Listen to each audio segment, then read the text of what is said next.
교과에 밑줄치면서 교과의 핵심을 알아보는 시간, 교과의 키 시작하도록 하겠습니다. 안녕하십니까. 저는 대전호동교회 조은영 목사입니다. 지난 7과에 이어 8과도 대전호동교회 성도님들과 함께 나누게 되었는데요. 오늘 특별히 8과 교과 내용을 함께 나눌 세 분의 집사님을 소개해 드리도록 하겠습니다. 우리 오른쪽부터 임복희 집사님, 김은경 집사님, 김창구 집사님이십니다. 함께 인사하겠습니다. 안녕하세요. 이 벌써 3기 이 8과 교과를 하게 되었는데요. 저희가 그리스도 안에서 쉼에 대해서 함께 공부하고 있습니다. 어떻게 지금까지 공부하신 내용들 토대로 좀 생활 속에서 그 쉼을 누리는 것을 실천을 잘 하고 계신지 궁금한데요. 우리 임복희 집사님 한번 말씀해 주실까요? 예, 짐을 주님 앞에 내려놓고 또 주님이 주시는 쉼을 누리려고 하지만 현실에서 부딪혔을 때 그렇지 못해서 이 교과를 통해서 더욱 배우고 있습니다. 예, 교과를 통해서 아직 이제 배우고 계시고. 네. 김은경 집사님? 네, 마음과 생각으로는 배운 것을 이제 적용시키려고 노력을 하지만 쉽지 않은 게 사실이고요. 항상 이 말씀을 이제 깨닫고 있는 중입니다. 예, 아직 이제 집사님도 진행 중이시고. 우리 김창구 집사님은요? 이번 교과는 자유롭게 누리는 시민입니다. 그런데 어떻게 보면 잘못하면 방종이 될 수가 있거든요. 근데 이제 모르겠어요. 그 포커스를 어디에 맞추느냐에 따라서 우리 힘이 온전히 하나님과 함께하는 그런 힘이 될 수 있을 것 같습니다. 예, 사실 우리가 쉰다고 해서 막 쉬게 되면 우리 집사님 말씀처럼 이제 방종이 될 수 있지만은 그러나 우리가 교과의 내용대로 잘 쉬고 또 그런 여러 가지 사건들을 통해서 어떻게 쉬어야지 잘 쉴 수 있을지에 대해서 배운다면은 우리의 삶이 더욱더 하나님과 함께 기쁘고 또 참된 쉼을 얻을 수 있으리라 생각이 듭니다. 앞으로 남은 시간 동안 잘 공부하고 잘 적용하셔서 이 교과가 끝날 때는 참된 쉼을 마음껏 누리시게 되기를 바랍니다. 아멘. 지난 이제 7과 요셉에 관한 그런 이야기를 저희가 살펴보았는데요. 우리 이 시간 잠깐 7과 교과를 짧게 한번 되짚어보고 가는 시간을 갖도록 하겠습니다. 김창구 집사님께서 간략하게 요약해 주시겠습니다. 지난 시간에 요셉의 이야기를 통해 용서함으로 참된 쉼을 얻을 수 있다는 것을 배우게 되었습니다. 요셉은 그가 형들의 미움을 받아 애굽에 팔려오고 보디발의 집에서 종으로 살았지만 억울한 누명을 받아 감옥에 갇히게 됩니다. 결국 애굽왕 바로의 꿈을 해석함으로 총리의 자리까지 올라가서 극적으로 형들을 만나게 됩니다. 그때 요셉은 형들에게 충분히 복수할 수 있는 위치였지만 그렇게 하지 않았습니다. 왜냐하면 요셉 자신에게 일어났던 모든 일들을 하나님의 승리로 받아들이고 하나님의 방법과 원칙대로 모든 문제들을 처리하기로 결심하였기 때문이지요. 그래서 형들이 애굽에 오기 전에 이미 형들을 용서하였고 그로 인해 그는 마음의 참된 쉼과 평안을 누림으로 결국 애굽에서 성공할 수 있었다는 것이었습니다. 네, 맞습니다. 요셉은 자신이 겪은 모든 그런 삶의 일들을 하나님의 섭리로 받아들였습니다. 하나님께서 이 모든 일들을 계획하셨다. 그러할 때 이 요셉은 자기를 생각하기보다는 아버지와 베냐민의 안위를 더 걱정하고 또 형들을 진심으로 용서할 수 있게 되었다라는 내용이었습니다. 오늘 이 8과에서는요, 치유하시는 하나님의 모습을 통해 영육 간의 치유함을 얻은 두 사람에 관해서 함께 살펴보기를 원합니다. 특별히 오늘은 이 마음의 병에 초점을 맞추고 있는데요. 요즘 시대에 참으로 적절한 그런 내용인 것 같습니다. 8과 자유롭게 누리는 쉼, 기억절을 함께 읽으시면서 시작하도록 하겠습니다. 시작. 여호와는 나의 빛이요 나의 구원이시니 내가 누구를 두려워하리요? 여호와는 내 생명의 능력이시니 내가 누구를 무서워하리요? 시편 27편 1절 말씀. 예수님께서 이 땅에서 하신 사역은 가난한 자들과 또 소외된 자들을 돌봐주시고 또 말씀을 전하시고 또 특별히 병자들을 고치시는 그런 사역을 하십니다. 이 8과에서는요 마가복음에 나오는 중풍병자 이야기 또 구약의 엘리야의 이야기가 등장하는데요. 사실 이 두 사람이 겪은 질병의 외적 모습은 서로 달랐지만 그러나 그 근원은 같았다라는 사실이죠. 지금 현재의 삶을 살고 있는 많은 사람들이 하는 경험이기도 합니다. 우울함, 불안함. 사실 이런 많은 질병들의 이 시작이 스트레스라고 하는데요. 오늘 이러한 감정들이 우리에게 미치는 영향들, 그리고 또 어떻게 그런 문제들을 하나님께서 치유하시는지에 대해서 살펴보도록 하겠습니다. 여러분들 혹시 본인이나 아니면 주변에 사람들이 큰 질병으로 어려움을 경험하게 되면은 어떤 생각부터 드시나요? 우리 임복희 집사님. 네, 감당하기 힘든 일이 얼마나 있었나 또는 스트레스를 얼마나 많이 받았을까 하는 그런 생각으로 안타까운 마음이 많이 듭니다. 예, 그렇죠. 우리 병이 왜 생기게 되었을까라는 그런 생각도 하게 되죠. 또 우리 김창구 집사님. 예수님을 알지 못함으로 오늘 삶의 현실, 즉 식생활 문화와 생활 방식. 예. 그 집사님은 이제 사업상 믿지 않으시는 분들을 많이 만나는데 그런 분들이 이제 큰 병에 걸렸다고 하면 그분들의 식생활이나 삶의 그런 방식들이 어떠한지 그런 것에 좀 이제 초점을 맞추신다는 말씀이시죠. 예. 저도 그렇게 생각합니다. 왜 그랬지? 어디서 그런 문제가 생긴 것일까? 질병의 원인이 무엇일까? 좀 궁금하기도 하고 고민하게 됩니다. 가족력인지 아니면 일을 너무 무리하게 해서 그런지 아니면 큰 충격을 받은 그런 이벤트가 있었는지 저도 그렇게 생각을 하게 될 때가 있습니다. 이번 일요일 소재에서는요 한 중풍병자가 등장합니다. 친구들의 손에 들려 지붕을 뚫고 내려온 우리가 잘 아는 이야기이죠. 이 중풍병자의 이야기를 통해 우리가 얻는 교훈이 무엇인지 한번 살펴보도록 하겠습니다. 일요일 소재 치유가 되는 쉼입니다. 우리 임복희 집사님께서 한번 일요일 소재를 간략하게 요약해 주실까요? 네. 사람은 병을 얻게 되면 낫기 위해서 쉼이 필요합니다. 큰 질병을 얻게 되었을 때 그 병이 왜 생겼지? 라는 고민으로 인해서 때로는 정신적인 쉼을 얻지 못하여 병이 더 깊어질 수도 있습니다. 때로는 정신적으로 쉼을 얻지 못한 결과 육체의 병을 불러올 수도 있습니다. 이렇듯 정신적인 쉼과 육체적인 쉼은 우리에게 정말 필요하고 그 둘은 밀접하게 연결되어 있다는 사실입니다. 그 예가 바로 오늘 교과에 등장하는 중풍병자 이야기입니다. 저희가 이미 잘 알고 있는 이야기죠. 마가복음 2장 초반에는 중풍병 걸린 사람을 그 친구들이 데리고 예수님 앞으로 데려오지만 사람들로 인해서 나아갈 수가 없었습니다. 그래서 지붕으로 올라가 지붕을 뜯고 내려서 예수님을 만나서 치유함을 얻었습니다.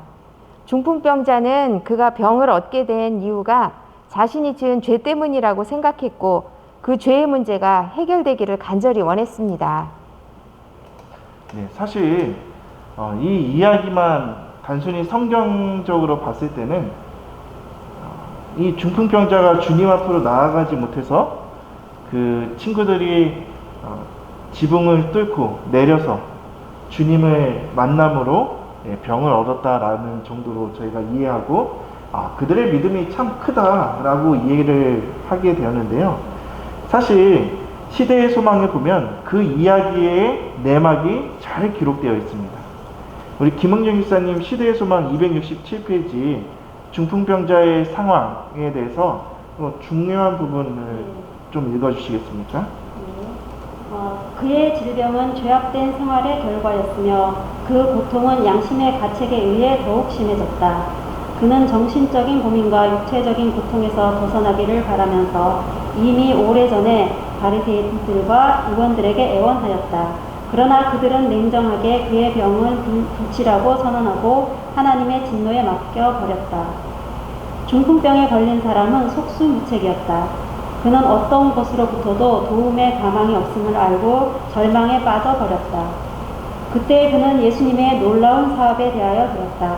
자기처럼 죄가 많고 무력한 다른 사람들이 고침을 받았고 심지어 문둥병자들이 깨끗게 함을 받았다는 말을 들었다.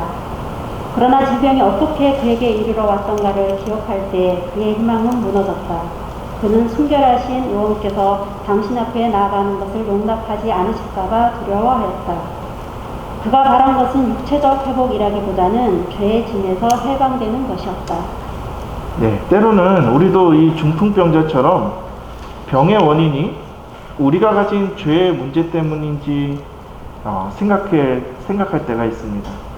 우리의 삶에 갑자기 찾아온 질병이나 사고 같은 그런 문제를 경험할 때 어떤 생각, 또 그 문제에 대한 어떠한 태도를 보이는 것이 바람직할까요? 우리 임복희 기사님 한번 말씀해 주실까요? 주님과 내 관계가 멀어지진 않았는지 회개하고 또 그 관계를 먼저 회복하는 게 첫 번째가 돼야 될 거라고 생각합니다. 네, 맞습니다. 감사합니다. 우리 김은경 기사님요? 네, 순간적으로는 하나님을 모르고 또 하나님께서 주신 여러 건강 법칙을 모르는 사람들도 건강하고 마음껏 막 인생을 즐기는 걸 보면 순간적으로 비교하게 되는 것 같아요. 그렇죠. 그렇지만 또 우리가 그리스도인으로서 또 이런 것들을 볼 때 그 속에서 하나님의 뜻이 무엇일까, 하나님의 목적이 무엇일까라고 생각해보고 또 자신을 살피게 되는 것 같습니다. 예, 맞습니다. 우리 김창우 기사님요? 우리의 삶을 되돌아보고 살면서 우리가 놓치고 있었던 부분이 무엇인지 깨달아서 생활 태도를 완전히 주님의 시계로 고정하는 우리의 삶이 되도록 노력하고 기도하는 그런 삶이 되었습니다. 예, 맞습니다. 사실 그렇게 살아야 하는데 그렇게 사는 것이 참 어려운 것 같습니다. 그래서 우리가 이제 우리에게 원치 않는 질병이나 사고를 경험하게 된다면 먼저 왜 이런 일이 우리에게 일어나는지 그 원인을 찾기보다는 그 상황 가운데서 우리에게 참 쉼을 허락해 주시는 하나님을 먼저 만나는 것이 중요할 것입니다. 그러면 중풍병자가 예수님 앞으로 나아갔을 때 예수님께서 어떻게 치유하시는지에 대해서 우리가 월요일 소지를 통해서 함께 살펴보도록 하겠습니다. 우리 김창호 일사님께서 간략하게 월요일 소지를 요약해 주실까요? 월요일 주제는 근원부터 치료하심입니다. 드디어 예수님 앞에 놓인 이 중풍병자, 본인도 어떻게 예수님이 자신을 고치실지 궁금했겠지만 그 모습을 보는 많은 사람도 궁금했을 것입니다. 이 죄인을 고치실지 아니면 오히려 책망하실지. 우리가 다 아는 것처럼 예수님께서는 마음의 죄의 문제를 해결해 주심과 동시에 그가 겪고 있는 질병 또한 함께 치유해 주셨습니다. 예수님께서 내 죄 사함을 받았다 하신 말씀을 그거에 있던 종교 지도자들에게 큰 충격이었습니다. 첫째로 그 지도자들은 그 사람의 죄로 인하여 하나님의 진노의 결과로 불치병을 얻었다라고 가르쳤고, 둘째로 예수님이 한 말씀은 참남된 말을 한 죄라고 생각하였기 때문입니다. 그러나 예수님은 그 병자에게 절실히 필요한 것은 질병으로부터 나음을 얻는 것보다 죄의 문제로부터 자유함을 얻는 것이 진정한 쉼을 누릴 수 있음을 아셨기 때문입니다. 네. 때로는 저희도 살다 보면 하나님에 대해서 이렇게 오해할 때가 있는 것 같아요. 내가 이런 죄를 지어서 하나님께서 벌을 주시는 것인가? 라는 그런 오해.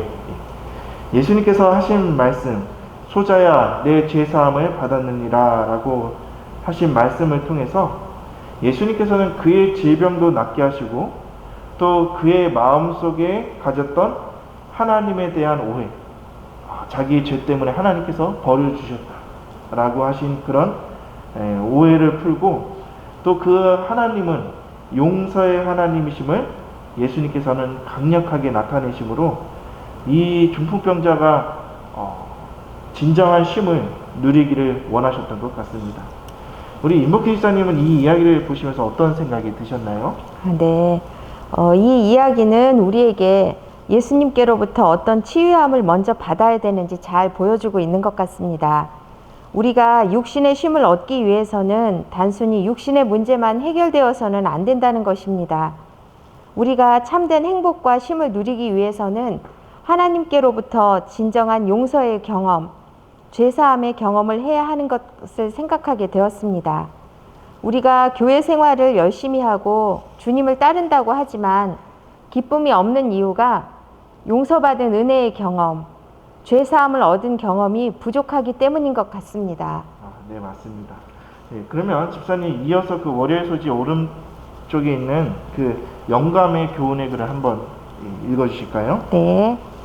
모든 질병의 기초, 죄의 불안과 채워지지 않은 욕망과 아울러 죄의 짐이 그들의 질병의 기초이다.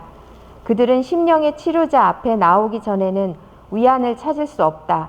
그분만이 주실 수 있는 화평이 심령에 활력을 주고 육체에 건강을 줄 것이다. 예, 여기 보니까요, 이 질병의 기초가 죄가 아니라 뭐라 그래요? 죄의 짐, 라고 그렇게 이야기를 하고 있습니다. 그래서 사실 우리가 가진 죄의 문제 때문에 하나님께서 벌을 주시는 것이 아니라 우리가 우리가 가진 그 죄의 문제로 우리 스스로가 병을 얻게 되는 것 같은 그런 말씀을 하는 것 같습니다. 그렇기 때문에 우리가 해결할 수 없는 그런 죄의 짐을 해결해야 우리의 삶에 참된 쉼을 얻을 수 있게 된다라고 이야기를 하고 있습니다. 그래서 때로는 저도 이런 오해를 할 때가 많이 있는 것 같아요. 왜냐하면 저도 용서의 경험 이런 것들이 많이 부족하기 때문에 하나님에 대한 오해의 마음이 있었던 것이 사실입니다. 그래서 겉에 드러나는 우리 증상만 치유하기보다는 우리 내면의 그런 근본적인 문제를 해결받음으로써 참된 쉼을 누려야 하겠다라고 생각하게 되었습니다. 그럼 우리 이제 화요일 주제로 넘어가서요, 도망치다라는 내용으로 또 이번에는 AR을 통해 주시는 교훈을 함께 생각해 보도록 하겠습니다. 우리 김은경 선생님께서 한번 정리해 주실까요? 네, 교과의 저자는 이 화요일의 주제의 첫 부분을 우울증에 대해서 설명을 하고 뒤에 엘리야의 이야기를 접목한 것으로 보아 엘리야가 심한 우울증을 겪었음을 암시하고 있습니다.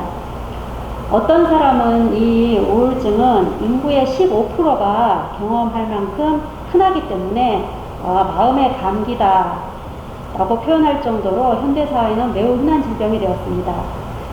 사실 교회에서 어떤 분이 이 마음의 질병이 생기면 신앙생활에 무슨 문제가 있어서 그런 건 아닌가 라고 생각할 수도 있지만, 그러나 이 아무리 신실한 그리스도인이라 할지라도 이것은 누구라도 경험할 수 있다는 것입니다. 선지자 엘리야 또한 마찬가지였습니다. 갈멜산에서 하나님의 능력으로 엄청난 승리를 경험했지만 그가 갈멜산에 있었던 그 바알의 선지자들의 그 죽음을 또 보고 또 이세벨의 죽음의 위협으로부터 오는 그 스트레스 때문에 이 엘리야는 분명 심한 우울감에 빠졌다라는 것입니다. 어느 정도의 우울감이었는지 열왕기상 19장 4절에 보면 엘리야가 로뎀나무 아래에서 하나님께 차라리 죽여달라고 하는 그 이야기를 통해서 어느 정도 유추해 볼 수 있습니다. 네, 정리를 아주 잘 해주셨는데요. 여러분들은 제가 이런 심한 우울증을 겪게 됐다라는 소식을 들으시면은 어떤 생각이 드실 것 같아요? 우리 임복기 일사님. 목사님도 감당하기 힘드신 일이 너무 많으셨구나. 또 목사님이 그 우울증을 앓으신 건데 혹시 나는 원인이 나한테도 있지 않을까 하는 예. 생각을 하게 될 것 같습니다. 예. 굉장히 감사한 그런 대답입니다. 우리 지사님은요? 저도 그럴 것 같아요. 그 소식을 딱 이렇게 접하게 되면은 내가 목사님께 뭘 잘못한 게 있나, 내가 무슨 실수한 것이 있나, 제 자신을 좀 돌아보고 어떻게 도와줄 수 있을까 하는 생각해 볼 것 같아요. 예. 우리 김창구 지사님은요? 저는 그 신실한 엘리야도 우울증을 앓는데 목사님께서 스트레스가 얼마나 많았으면 그런 생각을 하게 예, 참 감사합니다. 저 같으면은, 목사가 왜 그런 병에 걸렸지? 라고, 예, 그렇게 생각할 수도 있을 텐데요. 우리 지사님들은 참 마음이 좋으신 것 같습니다. 예, 이처럼 여러 생각을 하실 수 있겠지만은, 분명한 것은 하나님을 믿는 사람들, 특히 믿음이 좋다고 여겨지거나, 또는 영적 지도자라 할지라도 누구나 우울감에 깊게 빠질 수 있다는 사실을 우리는 인정하고 또 이해해야 한다는 것입니다. 그 이유가 여러 가지 이유들이 있겠죠. 인간관계나 아니면 외부적인 그런 많은 요소들 때문에 그런 우울감에 빠질 수 있습니다. 그러면 이런 심한 우울증에 빠져 있었던 엘리야, 그를 어떻게 하나님께서 대하시는지 우리 수요일 소지를 통해서 한번 살펴보도록 하겠습니다. 우리 김창구 지사님께서 한번 요약해 주실까요? 엘리야는 이세벨의 추격을 벗어나고자 열심히 도망자신 채로 강야로 가게 됩니다. 그리고 더 달릴 수 없을 만큼 지쳐서 로뎀나무 아래서 기도할 때 엘리야는 그가 도망하는 것에 대한 후회와 죄책감에 휩싸이게 됩니다. 엘리야가 도망함으로 이스라엘의 개혁을 가져올 수 있는 기회가 날아가 버리고 자신을 필요로 하는 많은 사람들에게 실망감을 가질 수밖에 없기 때문입니다. 그리고 하나님께 간청합니다. 열왕기상 19장 4절입니다. 한 로뎀나무 아래 앉아서 죽기를 가르되 여호와여 넉넉하오니 지금 내 생명을 취하옵소서. 나는 내 열조보다 낫지 못하나이다. 죽기를 청하고 있습니다. 이렇듯 우울증은 죽음만이 문제의 유일한 해결책인 것처럼 생각하게 한다는 것입니다. 그러나 우리의 위대한 치료자 하나님께서는 도망하는 엘리야를 꾸짖지 않으셨습니다. 그런 엘리야를 하나님께서는 이해해 주시고 치료해 주시기 위해 준비하셨습니다. 네. 만약에 이 엘리야가 도망하지 않고 그 이세벨의 위협으로부터 당당하게 대항했다면 어떠했을까요? 우리 임복희 지사님 한번 말씀해 주실까요? 네. 아마 갈멜산에서 850명의 바알의 선지자와 싸워서 이기게 하셨던 그 하나님께서 또 다른 승리의 경험을 하게 해주시고 도와주시고 인도해 주셨을 것이라고 생각합니다. 예, 맞습니다. 저도 그렇게 생각하는데요. 우리 선지자왕 160페이지에 나오는 글귀를 우리 임집사님께서 좀 읽어주시겠습니까? 네. 만일 엘리야가 그가 있던 곳에 그대로 머물러 있으면서 하나님을 그의 피난처와 힘으로 삼고 진리를 위하여 굳게 섰더라면 그는 해를 받지 않고 보호함을 받았을 것이다. 여호와께서는 이세벨에게 당신의 형벌을 내리심으로 엘리야에게 또 다른 놀라운 승리를 주셨을 것이며 왕과 백성들에게 끼친 감명으로 큰 개혁이 이루어졌을 것이다. 네, 분명히 이 하나님께서는 도망하지 않고 이 이세벨에게 당당하게 저항했다면 분명 피할 길을 주시고 또 승리할 길을 예비해 주셨으리라고 이야기하고 있습니다. 때로는 우리도 엘리야처럼 우울감에 빠져 그 상황에서 벗어나고 도망가고 싶을 때 방금 읽었던 영감의 글을 생각하면서 우리를 잘 아시는 하나님께서 우리를 돕기 위해 일하고 계신다는 사실을 잊지 말아야 할 것입니다. 우리 마지막으로 이 목요일 소지로 넘어가도록 하겠습니다. 쉼 그리고 그 이상의 것입니다. 김은경 이사님 한번 목요일 소지를 요약해 주실까요?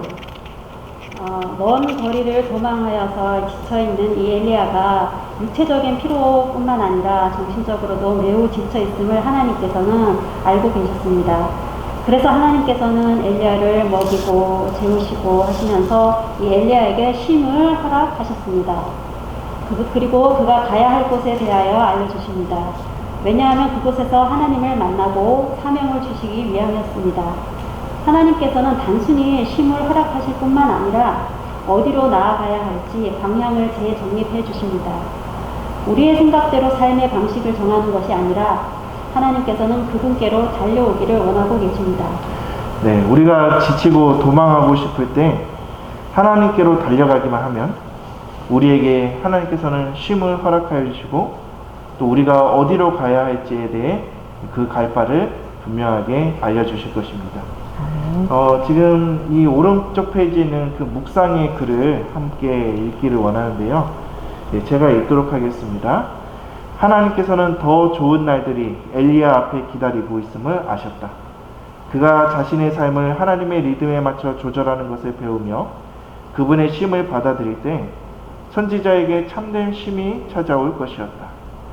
기름 부음을 받아야 하는 왕들이 여전히 남아 있었으며 엘리야의 후계자가 선택되어야 했다. 하나님께서는 엘리야에게 아들과 같은 존재가 될 엘리사에 관하여 이미 알고 계셨다. 하나님께서는 엘리야가 다시 한번 믿음을 가지고 하늘로부터 불이 내리기를 요청할 것을 알고 계셨다. 엘리야는 로뎀나무 아래서 죽게 될 것이 아니라 불병거를 타고 하늘의 쉼 속으로 들어가게 될 것이었다. 예. 하나님께서는 더 좋은 날, 엘리야에게 있어서 더 좋은 날이 이 엘리야를 기다리고 있음을 아셨다라고 말씀하고 있습니다. 예, 그 더 좋은 날을 아시는 하나님, 또 우리의 더 좋은 날을 또한 알고 계시지 않을까요? 예. 그래서 그 약속을 기다리면서 더욱더 참고 인내하시고 그러므로 인해 참된 쉼을 누리시게 되기를 간절히 바랍니다. 아멘. 예, 오늘 교과를 마치면서요, 짧게 느낀 점 한마디씩 해주실까요? 우리 임복희 집사님. 네. 어떤 상황에서도 실패가 없으신 우리 하나님의 약속을 믿고 따르면 또 그분 안에서 참된 쉼을 경험한다는 것을 배우고 깨달았습니다. 네, 우리 김웅영 집사님요. 예, 성경에 많은 선지자들이 등장을 하는데 그 가운데서도 엘리야는 정말 위대한 선지자임을 우리가 알고 있습니다.